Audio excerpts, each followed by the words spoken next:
So to begin this course, we are going to cover a few sections from Chapter 1. I do not consider all the sections of Chapter 1 in the Giancoli textbook to be super important, but the topics I talk about in these PowerPoint slides, these sections that I take some homework problems from in the third homework assignment of this course, I will say I officially consider those sections to be important. And even though we're in Chapter 1, I said third homework assignment, that's because the first two homework assignments of the course are getting your feet wet with the Mastering Physics software. So homework 3 will cover Chapter 1, homework 4 will cover Chapter 2, and so on. For the majority of this course, we are only going to be talking about 3 different quantities, and those quantities are length, mass, and time. Now, we will talk about other types of quantities like force and velocity and torque and energy, but at the end of the day, those other types of quantities are fundamentally just a certain combination of length, mass, and time. Also, in this course, we are only going to be working in the metric system. It is possible you will see something like a unit conversion on a homework or an exam, but aside from those corner cases, we're basically always going to be working in the metric system. The reason for that is the metric system is very elegant and natural to us, unlike the imperial system that we use here in the US. And physics itself is the study of the way nature works. And physics, in my opinion, is not about being super complex. Physics is not about trying to be simple. Physics is about being natural and elegant. After this video in the PHY 121 playlist, I will post a video where a mathematician comedian makes an argument for the metric version of the A4 paper scale compared to the imperial version of the A4 paper scale. And you actually could learn some things about the history and the metric system versus the imperial system with regard to paper sizes. So it has math, it has comedy, it has paper sizes. It's a great time. So to begin what we're going to talk about in this course, let's talk about the concept of length. And length is measured in meters in the metric system. When the metric system was first devised in 1792, 1 meter was proposed to be 1/10 millionth the distance from the equator to the North Pole. Now, I have not seen this actually written anywhere, but I am strongly suspicious that the reason this distance was chosen is, think about what would be your mindset if you were trying to come up with a new system of measurements. Well, the base measurement for your length probably is going to need to be something comparable to the size of a human being, because the size of a human being is something we all have intuition for. Also, you want whatever your length reference is in relation to be something fairly universal and ubiquitous. So previous systems of measuring length might have been lining up spherical seeds in a row, or the length of some important politician's thumb, or something like this. And that might work for a little while, but it's not going to always be the case. So by setting your base unit of length to be in comparison to something that is at the time relatively unchanging, such as the Earth, given the technology available at the time, this was a very universal and unchanging base for length you could use for your new system of measurements. Now, the distance from the equator to the North Pole is not always going to be constant. Are you in Ecuador or the Atlantic Ocean, or maybe in the DRC or Indian Ocean or somewhere else to the North Pole? And the distance from the equator to the North Pole also could depend on the time of year, because is there water at the North Pole or not? That could affect this distance if you want to be very precise.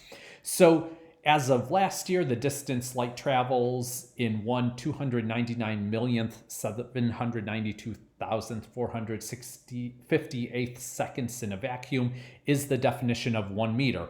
And I'm just leaving this as the 2019 value because the way 2020 has been going, who knows what the meter is going to be defined come December. And roughly for something a little more what we're all used to, 1 meter is 39 inches, give or take. So it's about the size of a cute little penguin. The concept of time To propose the idea of time, I'm going to give two definitions, and these definitions are similar, but they do have a subtle difference between them. I could think of time as the temporal duration for something, which is like saying how long something lasts. I could also think of time as the temporal separation between two events, or how long between event A and event B in time. And the base unit of time is the second. And this is one unit of time that we do not use in metric. When the metric system was proposed in 1792, a day was proposed to consist of 10 hours. Each hour was proposed to consist of 100 minutes and 100 seconds per minute. And these are metric seconds. So if 1 second that we're used to is 1 Mississippi, 1 metric second would be a different thing. 1 metric second might be 1 Florida or 1 Arkansas or something like that. But obviously, metric time did not catch on. We still have 60 seconds to a minute, 60 minutes to an hour, 24 hours to a day. So we don't have these nice divisions of 10 in our time that we use for everyday life. Finally, the third type of quantity we're going to talk about in this course is the kilogram. And we're going to refine what our definition of mass is throughout this course. And as we move on, we'll give more and more profound definitions of what is mass. But as a first approximation, let's say that mass is the amount of stuff there is in something. Now, mass is not what you read when you put a thing on a scale. So pretend you put a crocodile on a scale. What will the scale say? Now, if you say, well, the scale will give me a number. If the crocodile's big, it'll give me a big number. And if the crocodile's small, it'll give me a small number. Well, that isn't the whole story, because we did not specify where are you performing this experiment. If you're performing this experiment on Earth, you'll get one number on the scale. But if you perform this experiment on the moon or somewhere in a void between clusters of galaxies where there's practical emptiness, then you'll get a different number on the scale, even though you're performing the same experiment with the same crocodile in all three of those cases. As a first example, though, you could think of mass as kind of like the amount of stuff there is in something. So even though the number on the scale is different, whether you perform this experiment on Earth or the moon or in a galaxy, void between galaxy clusters, there's still the same number of atoms that make up that crocodile.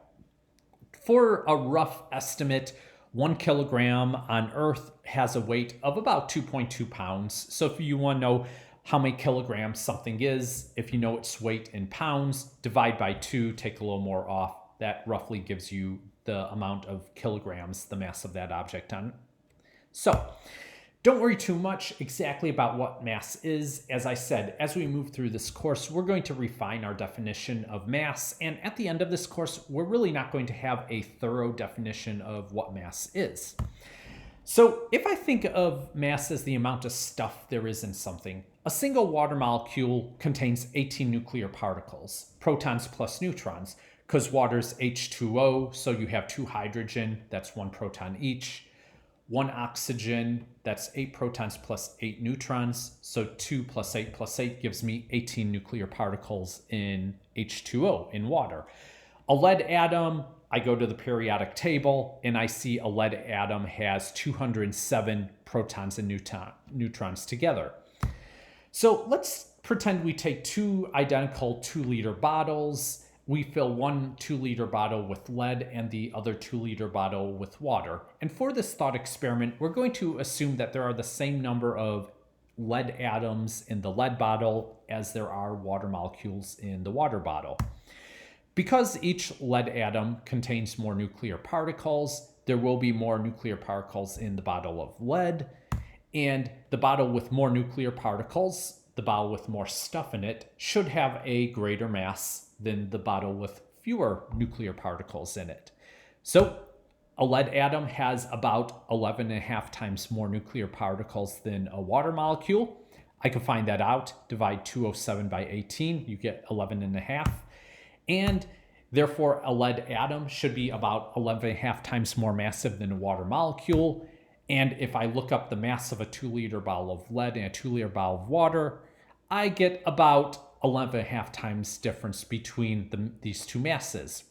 Now, this was just a quick back of the envelope approximation. I'm not being super precise. I am assuming that water molecules take up the same amount of space as lead atoms. That isn't clear. That should necessarily be the case, but as a brief approximation, that is what I expect.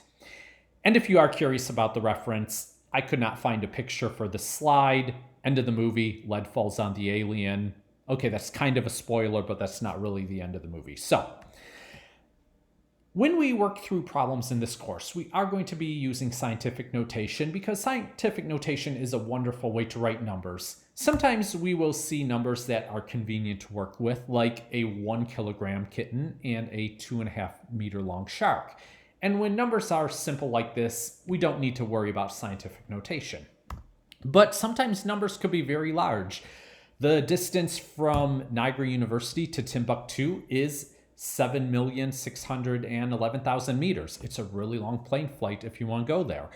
And the age of the universe, and I'm putting age in quotes because I'll explain why I'm doing that later on, is this many number of seconds. It was about 432 followed by 15 seconds since the Big Bang occurred. Sometimes also the numbers we work with can be very small. A red blood cell is 0.000015 meters in diameter, and the electron has that mass. I'm not reading all those zeros. So writing numbers like that, okay, the distance from here to Timbuktu is not too bad, but the age of the universe would be tedious to write. The electron mass would be annoying to write if we're working within calculation. Can we do something better? A better way to designate numbers like this. So the rule of thumb we use is, suppose we are working with large numbers, like the age of the universe or the distance to a country in another continent. What we're going to do is we're going to begin with our large number and we're going to put the decimal there, and then we'll add another 0 or 3 apparently. And what I'm going to do is I am going to move the decimal point to the left until I only have one number in front of it. So here's my decimal now. I'm going to move it until I only have a single digit in front of it. So I'm going to move the decimal between the 7 and the 6. In order to do that, I need to make 6 jumps. And this number 6 is going to be important. My number in scientific notation is this new decimal number multiplied by 10 raised to the positive number of jumps I made. So I turned 7,611,000 into 7.611,0000. None of those zeros really matter at this point. So here's my 7.611. And because I made 6 jumps, I times this number by 10 raised to the positive 6 power. For small numbers, the method that we will use is very similar, except we basically do the opposite. Instead of moving the decimal point to the left until we have one digit in front of it, we'll move the decimal point to the right until we have one digit in front of it. So in this case, if I begin with the diameter of a red blood cell, I make 5 jumps and my number becomes 1.5.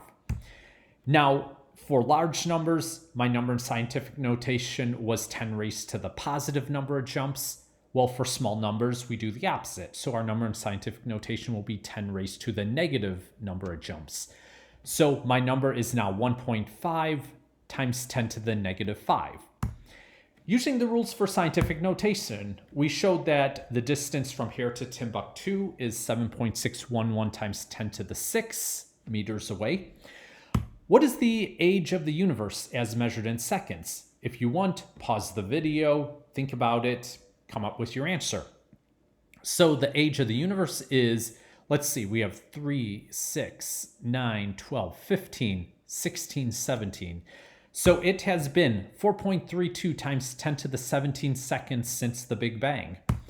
We said for small numbers, the diameter of a red blood cell was 1.5 times 10 to the negative 5 meters. What would this number be in scientific notation? And right now, this is really mean. So if you are counting, I'll just tell you that's 31 jumps. So the mass of the electron in kilograms is 9.1 times 10 to the negative 31. The basic rule of thumb is when you are working with a big number, you have a positive exponent, and when you're working with a small number, you have a negative exponent. And when I'm working with numbers, I don't mean this as a lecture. I mean this also doing research. If I want a quick order of magnitude, a quick estimate for how big something is or to compare something, I don't even look at this first number. All I do is I see 10 to the 6, and I know that's something with 6 digits after the first number. So this is something that will have 6 zeros after it. This number will have something like 17 zeros. Okay, then we have this 0.32. But basically, this number will have 18 digits because I see 10 to the 17. This number will have 7 digits because I see 10 to the 6, and so on. I also have a quick estimate. This number here, the first non-zero digit is going to be the 5th one after the decimal, 1, 2, 3, 4, 5, and so on. So just looking at whatever power 10 is raised to gives me a very quick estimate of the largeness or smallness of this number.